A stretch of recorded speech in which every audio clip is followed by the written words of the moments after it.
Les événements généralement appelés la fin du monde sont décrits en 2 Pierre 3,10. Ce jour-là, le ciel disparaîtra avec fracas, les éléments embrasés se désagrégeront, et la terre avec les œuvres qu'elle contient sera brûlée. Il s'agit du point culminant d'une série d'événements appelés le jour du Seigneur, quand Dieu interviendra dans l'histoire humaine afin de juger le monde. À ce moment-là, il détruira tout ce qu'il avait créé, le ciel et la terre. Genèse 1:1. La plupart des exégètes bibliques pensent que la fin du monde surviendra à la fin de la période de 1000 ans, appelée millénium, au cours de laquelle Christ régnera sur terre, comme roi à Jérusalem et s'assiera sur le trône de David. Luc 1, 32-33. Pour un règne de paix, mais avec un sceptre de fer. Apocalypse 19, 15. À la fin de ces 1000 ans, Satan sera relâché une nouvelle fois d'effet, puis jeté dans les temps de feu. Apocalypse 27, 10. Ensuite, après l'ultime jugement de Dieu, la terre sera détruite, comme décrit en 2 Pierre 3,10. La Bible nous donne plusieurs précisions à ce sujet.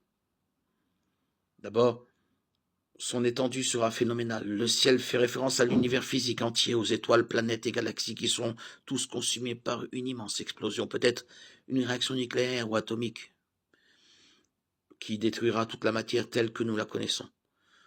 Tous les éléments qui composent l'univers embrasés fondront. 2 Pierre 3,12. L'explosion sera aussi très bruyante. Il n'y aura pas de doute possible quant à ce qui se produira.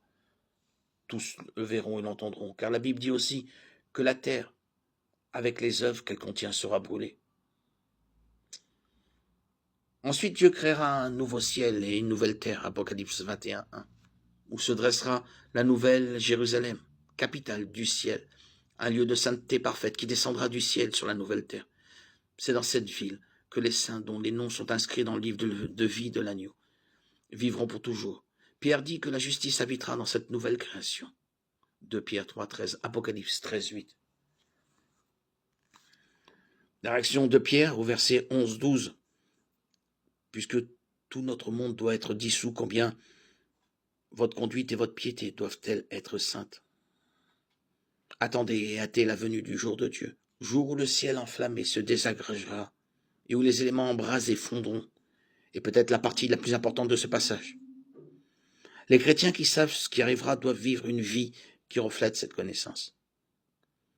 Cette vie passera et nous devons nous concentrer sur le nouveau ciel et la nouvelle terre à venir. Notre conduite et notre piété doivent être un témoignage pour ceux qui ne connaissent pas le Sauveur. Et nous devons parler de lui et aux autres pour qu'ils puissent échapper au sort terrible qui attend ceux qui le rejettent. Nous attendons impatiemment du ciel son Fils, qu'il a ressuscité, Jésus, celui qui nous délivre de la colère à venir. 1 Thessaloniciens 1:10.